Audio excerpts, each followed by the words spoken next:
There's a growing belief among some Christians that somehow staying out of politics shows greater spirituality. Many think that they're taking the higher moral ground by avoiding politics while at the same time being upset about the moral decline of society. However, this approach does not match the responsibilities outlined in the Bible. Instead of showing virtue, it leaves a gap where others, often without Christian values, fill the void. Principle 1.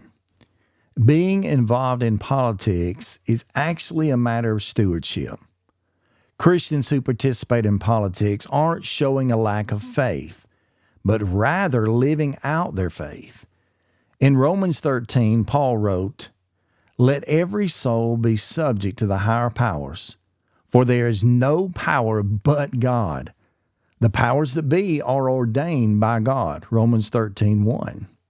You see, God oversees everything, including governments. By being involved in politics, Christians are actually acknowledging God's control and doing their part. Jesus actually calls us to be both the salt and the light of the world, Matthew 5:13-16. One way to influence the world for good is through politics, by promoting justice and what is right. When Christians avoid politics altogether, they actually miss their chance to help to shape the culture in line with biblical values. Principle 2. Faith requires action, not sitting back. James tells us that faith without works is dead being alone. James 2:26. Avoiding being involved in politics isn't a sign of a stronger faith, but actually just a failure to act on your faith. Faith calls for action, not passivity. When Christians avoid involvement, they miss an opportunity to apply their faith in ways that can positively impact the entire of society. Consider the examples of both Joseph and Daniel. Both were faithful to God and held very important political positions in non-believing governments. Think about that.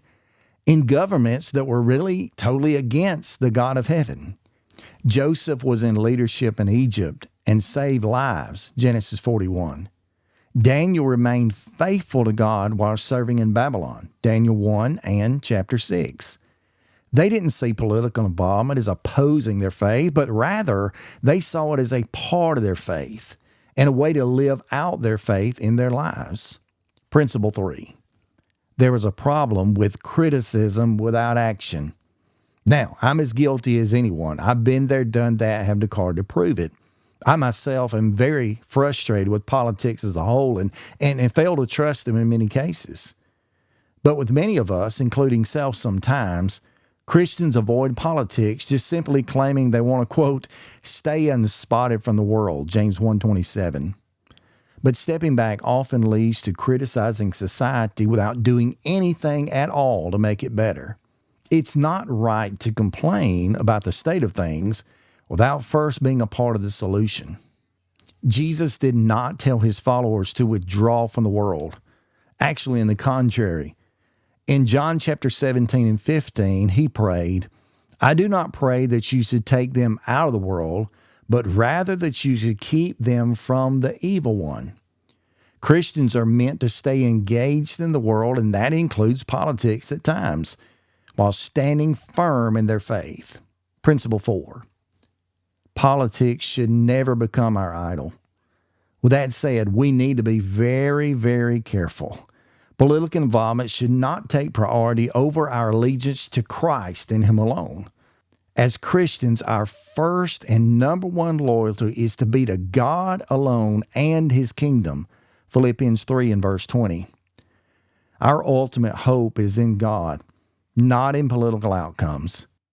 While it is important to be involved in politics, our actions must always align directly with the Bible and not simply a desire for earthly power. We must keep things in perspective of the whole. While laws and leaders, yes, can influence society, only the gospel can change lives. The church's mission is to make disciples, Matthew 28:19 through 20. And politics is yet but one tool to help, achieve that goal, but not the end goal itself. In conclusion, there must be a balanced approach to politics. Avoiding politics and thinking it is virtuous isn't biblical or helpful. God has given us many responsibilities, including fulfilling our role as citizens in this world. Christians who step back from politics may believe that they're doing the right thing, but they're neglecting an important duty. When done in the right way, it honors God. A Christian's participation in politics is a very strong way to show our faith in action. As Christians, we need to balance our political involvement with the commitment to God's kingdom. While participating is necessary to uphold justice and righteousness, it should never take over our faith. We engage in politics to promote good and to stand for that which is right, all the while remembering that our true hope is in Christ, not in any political system of this world. I appreciate you joining me today. Many of the ideas in this video are directly inspired by a great article linked below from Christianity Now. Stay faithful, my friends.